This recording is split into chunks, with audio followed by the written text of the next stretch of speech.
All right, so you're gonna be using 4 out of your 5 senses. And even though we love cars, we cannot eat cars. So we're not gonna be using the taste sense. But we're gonna use every single one when we're trying to troubleshoot. First off, your sight.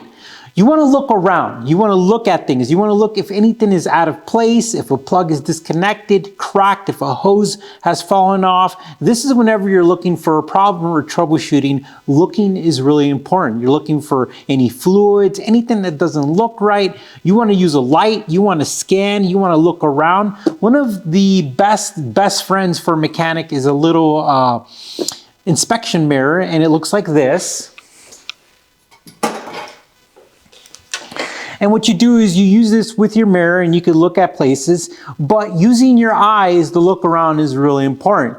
Now, that's pretty self-explanatory, and I would consider that common sense when it comes to troubleshooting a car. So we're gonna jump into the next thing, and that's touch. Now, when I was in the military, I was taught that you don't just look at things, because things could look like something and they're not that way. It could be deceptive, not because it's trying to be deceptive, but because you're not actually seeing the full picture. And what they mean by that is that when you look at something, like if I look at this radiator cap and I'm like, oh, that looks tight. The thing about it is if you go and touch it, it could actually be loose, and you wouldn't know that unless you touch it. So whenever you're looking at stuff, touch it. And that's why gloves are important. I'm not gonna go around and touch a lot of stuff because I don't wanna get dirty, but look at things, touch it, pull on it, pull it around, run your hand on it, and that's gonna really help you to find things. I can't stress on how many times that has helped me out. Whenever I'm looking at something, I touch it and it just falls apart, or it was already loose and brittle, or I found like there was a tear in a hose, or a bolt was loose. So your touch is a very important thing. And so we've talked about 2 senses. Let's talk about the third, your nose. Your nose is very powerful. And as you become an experienced mechanic, technician, whatever you want to call it, monkey wrench, you're gonna actually be able to tell what is going on with just your nose. And to be honest with you, it kind of sucks though, because there's many times whenever something goes wrong and my nose actually tells me what it is before I even look at something or touch something, and I'm like, damn it. And that's usually with like coolant. Like if you smell coolant, it's like, damn it, it's coolant, right? You don't really need to look at it. If you smell oil or something like that, you know something's wrong. So your smell is really important, because as you're looking around, if something smells on one side and it doesn't, then you could actually isolate the problem. A good example is I was having a fuel smell in my R33 GTR, and I couldn't find it for the life of me. I was putting my nose all over that car. It kind of looked inappropriate. I was like, and finally I found an area where the smell was very strong, and so I was able to isolate it. And that was the time when really the smell was the most important troubleshooting technique, or human, whatever you want to call it, sense, that was the most helpful in that situation. So we've got sight, touch, and smell, and then of course we can't taste, and I'm missing one, hearing. Yes, all right, at least help me out in the back. She pointed to her ear. So hearing is really important, and again, that's going to be one of those things where it's going to be, as you experience, you're going to become more experienced with what you're actually hearing. But even as a new technician, you can hear something's off, right? So if you think about an engine, it's like a fine watch. Everything has to happen on time, has to happen smoothly. That's why there's oil, and it has to happen without any drama. Like it should be very smooth and very undramatic. Like it should sound very normal. You could Google how an engine sounds. Whenever you hear something that's off, that's an indicator like, oh snap. And to be honest with you, hearing something is probably the worst thing, because most of the time, if you're using your other senses or whatever, you probably have to fix something that's pretty simple. But if you hear something, it's most likely an engine issue.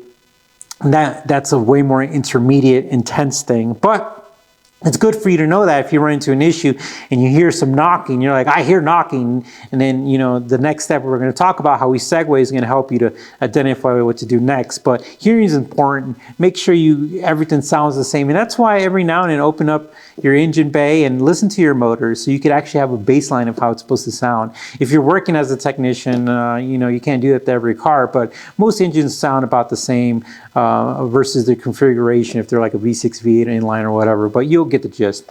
So now the next thing as a technician you want to do, or a home mechanic, as I'm trying to teach you to become one in 5 videos, is that, believe it or not, the moment I hear stuff, I don't do anything. I go inside. I'm usually kind of pissed off, but I go inside and I log into the computer. And the thing about this is that this was mass produced. Things are mass produced and they're built the same. And the cool thing about it is you have sample sizes. And if you know about anything about science or scientific stuff like that, the more sample sizes you have, the more you could find out how many times something occurs, and you could get an average and blah, blah, blah, and talking about stats and all that. But what I'm saying is that most of the time, you're not the first person to encounter that problem, right? And the cool thing about this is that people on the internet, they put all kinds of stuff on the internet, and you could usually type in like, engine is making weird noise and his fumes is coming out of the right side and my car shuts off like at 30 miles per hour. You could put those things in there and put in your car, and you would be surprised of how the internet pops up. There's some guy in Wisconsin has the same issue, and sometimes the guy can tell you what he did to fix it.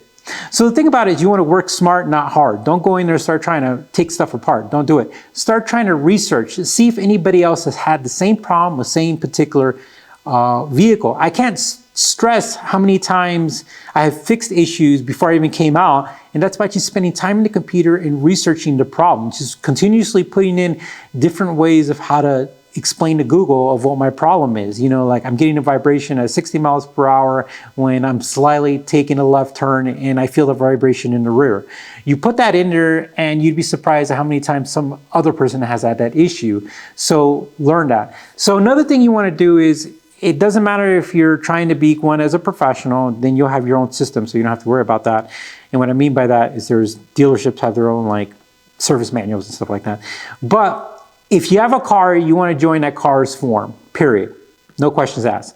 A good example, the NSX forum, I joined NSX Prime. The McLaren forum, McLaren Life, and so on and so on. And I think the Rotaries was like Rotary something, F3Rs, I forgot already. But anyways, every car has its own forum, and every forum has its own technical support or technical side of it. So when you're at that technical page, you need to make sure that you become a member, and if you ever have a problem, put it in there.